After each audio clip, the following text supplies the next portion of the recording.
Hello and welcome to the channel. If you have any prior programming experience, chances are that you have come across a loop of some sort.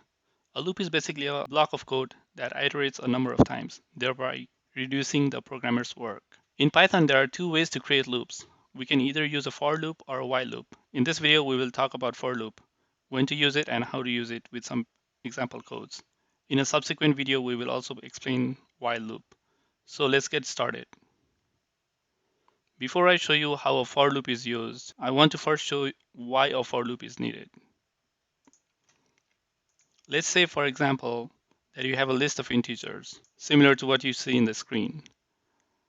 As a beginner in Python, you could do it by first finding a length of the list in this way, then write a block of code that takes each item by index value and gives you the square of the number. And that would look something similar to this. So if I run this, as you can see in this example, there are repeating the print statement 5 times, which is how long the sequence was. The problem with this program is that first we need to know how long the list is and then repeat the print statement that many times.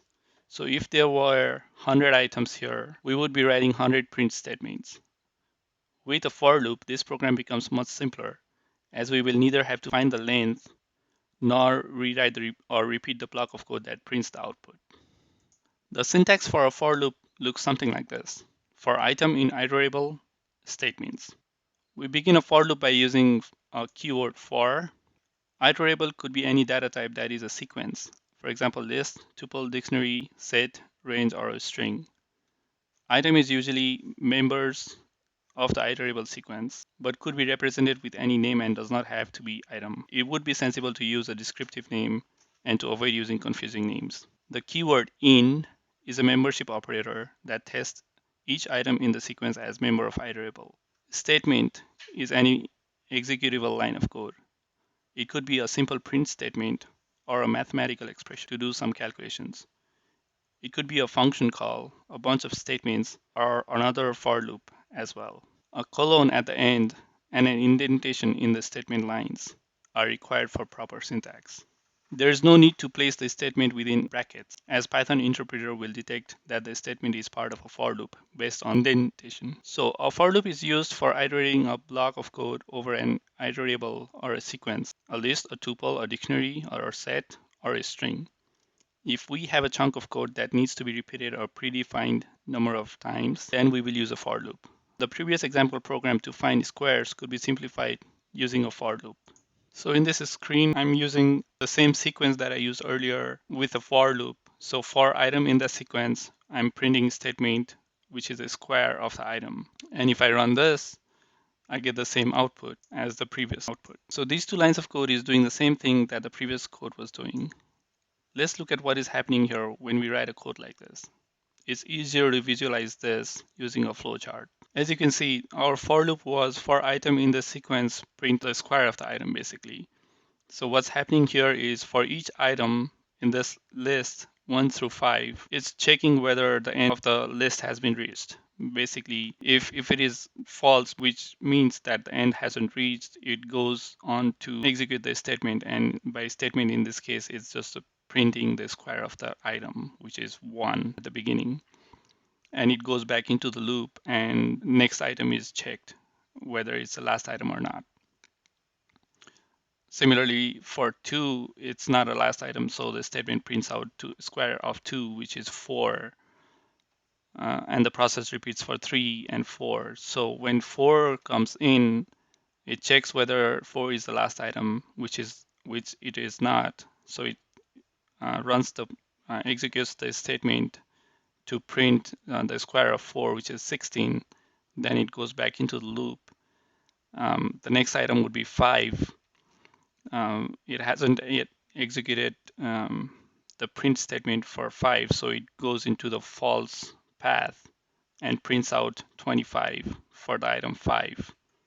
Then it goes back into the loop. Now it checks whether the last item has been executed, which is true in this case. So the flow goes through this path and exits the loop. And therefore, for every item in this list, 1 through 5, we get an output, the square of the item, which is 1, 4, 9, 16, and 25. Now this is an example of a for loop using a list as an iterable without variable assignment. But as you know, I always like to assign items or elements as a variable and then use the variable inside our executable codes. And we can easily do that by just saying this is my sequence. So my sequence equals to that list. And for item in, instead of list here, I'll just replace that with my sequence. And we also need to change the print statement saying square of the number is, actually we can leave it that way. And then when we run this, we get similar result. So at this point, you might be wondering what happens when we use wrong data type in a for loop. Well, we get a type error message if we try to use a for loop over non-iterable data types, such as an integer. For example, I'm going to replace that sequence or a list in our previous case with an integer 9. And when I try to run this, I already got an error message or error alert here. But when I run this, I get a type error saying integer object is not an iterable object. So for loop is not going to work with a non-iterable object. We could also do the previous example of the list using index value of the items in the iterable, which with the help of range and length functions. So in this case, instead of looping over my sequence, I would say I would have to find length of that sequence and then use that length over our range function. So range of length.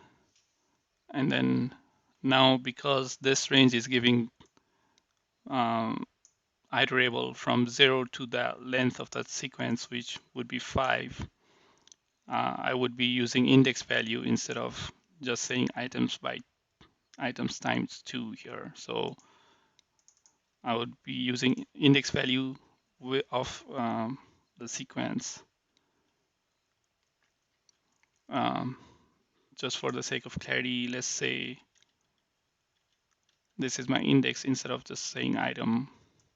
And here I would use that index value instead of saying item. And I need to put that inside a bracket for it to work. And let's try running this. And now we get same output. So instead of previous example where it was a simpler version, now we are finding the length of this sequence and then using that length to find or define our own iterable, which is a range data type, and then using index value of the sequence and printing the output by each index value. So basically, when index is first item, it goes and retrieves the first item, which is 1, and then prints out 1 times 2, or 1 is square, or square of 1, which is 1. And then the next item, next index, the value of 2, square of 2 would be 4. So that's how it works. This process uses old school method of finding length and then using index value to iterate fixed number of times. If you are coming from other programming languages, you might find this construct more familiar. As you saw in earlier example, to construct for loop in Python, indexing is not required. And this way to construct a for loop could be considered a non-optimal code. However, sometimes it might be necessary to work using index values. So it's good that we learn this method as well. Next example I want to show is instead of using a list, I want to use a range of values as iterables. So in this example, my sequence here is range 1 to 11. So this would run from 1 to 10 and not include 11 and increase by 1 each time. And if you notice in the for statement, I have two different print statements. And then I'm also using else statement to print that it is exiting out of the for loop. Now, in each iteration, I'm just printing out returning just to indicate that I'm returning back into the loop. And when the loop exits, I'm printing out this exit one time. So when I run this code, I'll get a lengthy output, but but the intention here is to show how the loop is working. So in the first item, which is 1, it is printing out 2 times that item. So 2 times 1 equals 2. So basically this for loop is printing out a multiplication table of 2 from 1 through 10. And I'm using for loop for this to iterate the values 1 through 10. My 2 remains constant throughout, but these value here are changing from 1 to 10 because I'm using a for loop. And it's printing out 2 times the item value as my result. And this second print statement returning is output just to indicate that I'm still in my for loop. When I reach the end of the loop, I'm printing this with the else print function. I'm printing this exiting that shows where my for loop is being exited.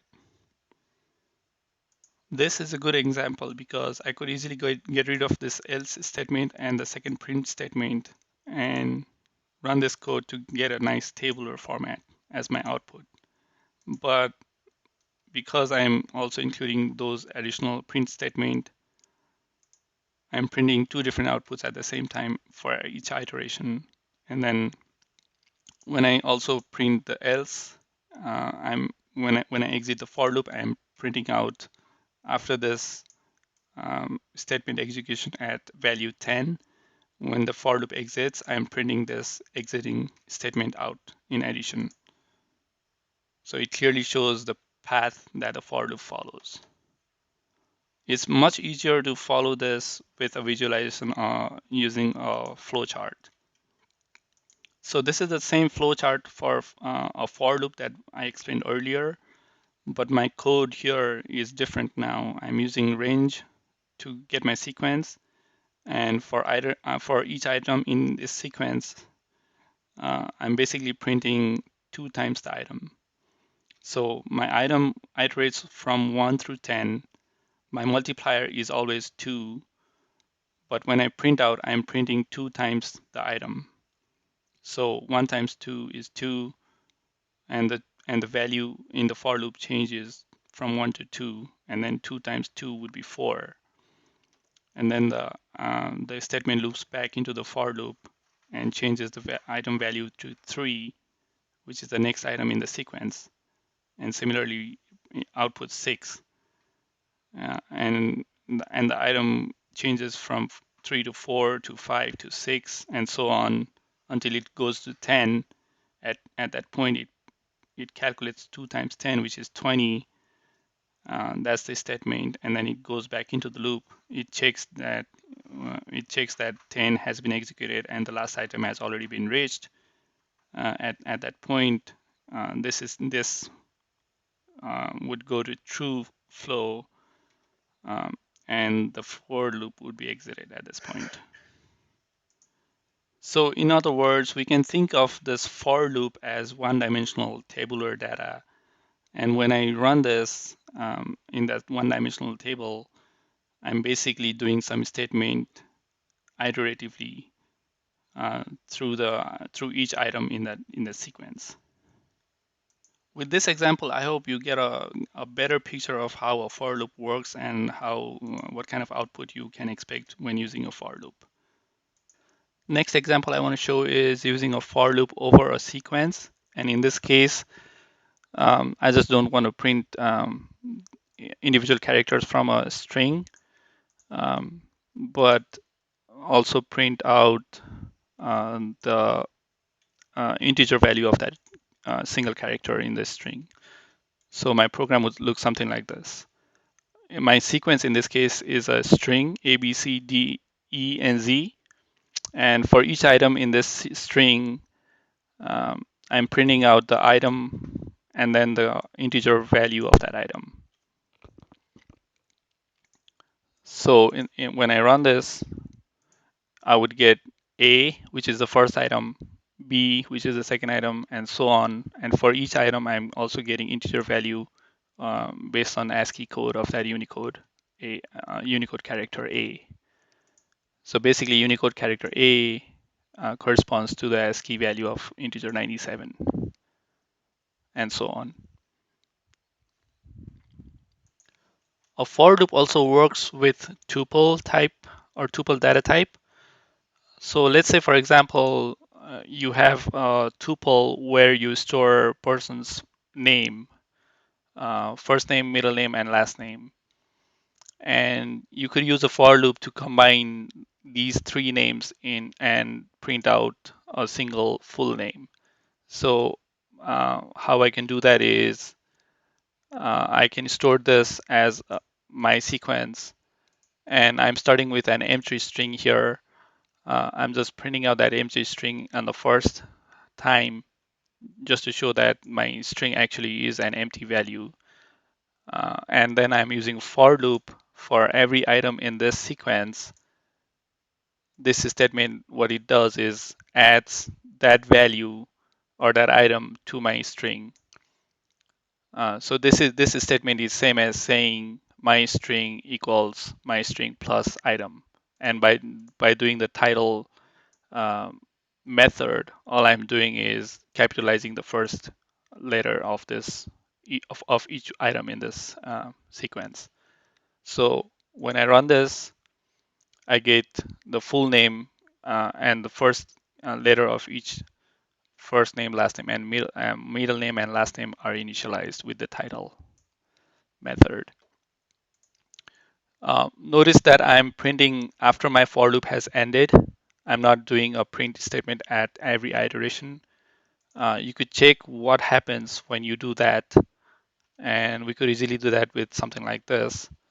So here, rather than printing one statement at the end after the loop is complete, I'm actually printing out after each iteration. So when I run this, I started with an empty string, then I added the first name on a title case. Then to that, I added middle name initial, and then lastly, I added the last name. But like in the previous case, when I just do a print outside the for loop, it's going to iterate through every item in the sequence, and then after the for loop has been exited, it's going to print out the full name one time. So as a programmer, we have to make this distinction that when I do indentation, the Python interpreter thinks that my print statement is within the for loop. But when I don't put an indentation there, the interpreter thinks that my for loop has only one statement, and only this statement is iterated throughout the items in the sequence. And then the for loop is exited, and the next statement in my code will be executed, which is the print statement. A for loop could also be used over a state data type. So that would look something like this. My sequence in this case is a set of three different values, alpha, bravo, and Charlie. And when saying for item in my sequence, I'm just printing item here. This is easy, straightforward case. Nothing complicated here. I'm iterating over alpha, bravo, and Charlie in the sequence. And for every item, I'm just printing out the item. So when I run this, I get Charlie, alpha, and bravo. I'm getting the output in different orders because, as we know, set is unordered collection of unique elements. So every time I run this, my order could be different. That's just how set works. but our for loop is working fine in any ways. The last data type I want to show with a for loop is dictionary data type. Working with for loop on a dictionary are a little tricky because a dictionary has items, where each item has key and value pair. And here we will show you some example on how we can use a for loop over dictionary items. The first example would be using a for loop with dictionary as iterables. So let's say my sequence has two items, time that that are characterized in seconds, and distance that are characterized as meters or units. So basically, time has a unit of second and distance has a unit of meters, and that's what my dictionary has, just two items. And for item in this sequence, I'm just printing item. And when I say print item, by default, it's a dictionary, so it's not going to print the whole key value pair, but instead it's only going to access keys and use conventional method to just print the keys, time and distance in this case. This is the same as saying I want to work with keys. So if we modify the same code here, and instead of item say I'm working with key in my sequence dot keys, and then when I print key, I would get same output, time and distance. I think it's better to just put both the codes here and show you how they both are different codes, but the output is still the same. So this is from the first for loop, and this is from the second for loop. Here I'm not using any keys or values within the dictionary, but it only prints keys by default. And here I'm accessing keys by explicitly defining that in my for each statement. If I want to access values instead of keys, there's a way to do that too. So what I could do here is with the same code using keys in my sequence, um, instead of saying keys, I could say my sequence and then print key, as well as using index to retrieve the values based on that key.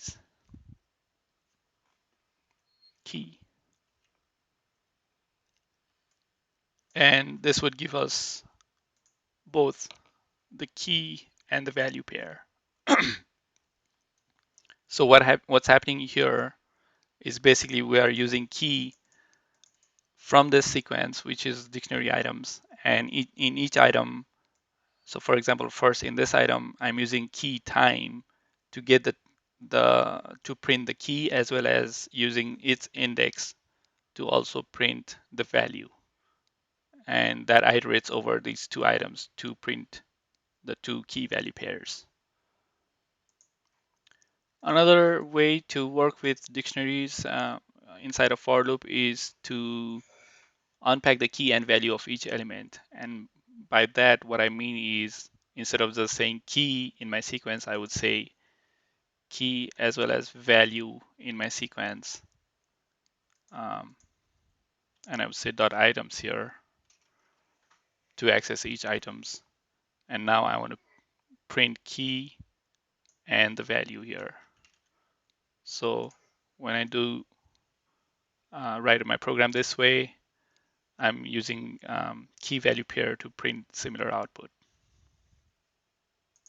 But the difference in this case is for each item in my sequence, I'm accessing the item and then using the key and value to print out the key and value explicitly. Obviously, the easier version of this would be, say, for item in my sequence.items, I just want to print, instead of saying key value pair, I just want to say print item. And when I do this, At each iteration, I get the key value pair, and the output in this case would be in a tuple object format. Now that we've seen these many examples on how we could use for loop to access different keys and values within a dictionary or a sequence of dictionary data type, this example here I'm on the screen shows just another variation of it. I still have the same sequence, and for each iteration and there now the difference is I have two different for loops here. The first for loop uh, prints only the keys, and the second for loop prints only the values. Uh, Before each for loop, I have a print statement saying what I'm printing. So here I'm printing keys, and for key in the sequence dot keys, I am printing the keys. And in the second for loop for values in my sequence dot values, I'm printing the values. When I run this, I get two different portions. The keys are time and distance, and the values are second and meters. So I hope from watching this tutorial, you get a better idea of what a for loop is and how to use it and when to use it. The last thing I want to go over before ending this video is a nested loop. A nested loop is nothing but a for loop inside a for loop. So when we have a first block of code, we want to run a predefined number of times, and the second block of code within that code, which we want to run another predefined number of times. We use a for loop inside another for loop, which is commonly known as a nested loop. For example, say that you want to work on a list of lists. In Python, we can use nested loop to iterate through an iterable object within another iterable object. Let's take an example of the table we created using for loop over a range function a little earlier. So the code was something like this. What's happening here was we had one sequence, and that sequence was range data type, and the sequence had elements 1 through 10. And for item in that sequence, we were printing 2 times the item. So basically, this was printing out the table, multiplication table of 2. Again, when we run this, we get a clean table of multiplication of 2. Um, but what if we needed similar table for multiple numbers? So let's say instead of just printing table or multiplication table of 2, we wanted to print similar table for numbers 1, 2, and 3 as well. Well, for that, we need to run this bit of code inside a for loop, which will be nested inside another for loop. Let's look at the example code. So to make that happen, I want to define another range before this, and that would be it could be anything as name, but let's say my values equals range. I want to run this one from 1 to 4 so that I get 1, 2, and 3 as my values here. And then instead of running 10 on this range, let's say I want to stop at 6. And say for x in my values, I want to run this for loop, and instead of item, I would say y in my sequence. So for x in my values, so I'm looping x through all the items in my values, which is 1, 2, and 3. I'm then inside that loop, I'm looping y in each item of my sequence, which is 1, 2, 3, and 5. And then at this point, I'm printing, instead of this, I would say, instead of always 2, I would say print x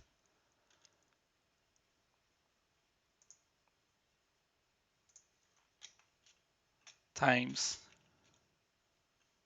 y instead of item, because we changed item to say y, and we would say equals to, now instead of 2 times item, I would say x times y here, printing multiplication tables.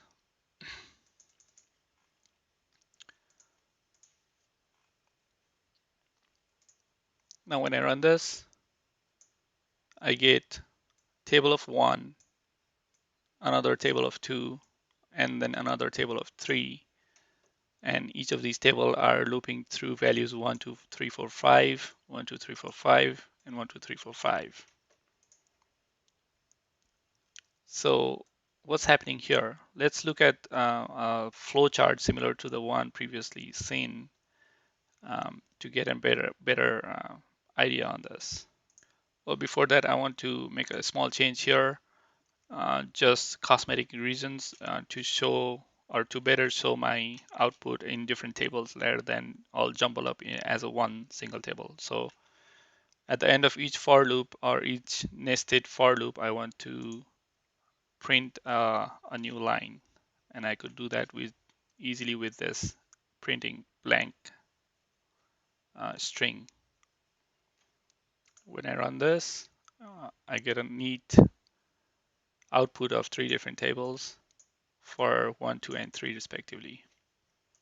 Now let's go to flowchart and try to see what's happening here. Well, if you recall, this was the flowchart that we had without a nested for loop. We only had one decision to make here and run the statement for each iteration, and our multiplier was always 2. But in this new case, our multiplier is also dynamic, so we are changing our multiplier from 1, 2, and 3, and then our sequence to multiply would range from 1, 2, 3, 4, and 5. So we could think of that as our two-dimensional table instead of one-dimensional table in our previous example. The x value would run from 1, 2, and 3, and the y value would run from 1 and end at 5 with these range functions. And for x in my value, which is 1, I go in here for each item x in my first sequence. So basically here I'm looking at outer for loop and then inner for loop. So in the outer for loop, for x in my values, I'm taking the first value for each item x. So the first value is 1. For that 1, now I go to the inner loop. And for each item y in the second sequence, first item is also 1.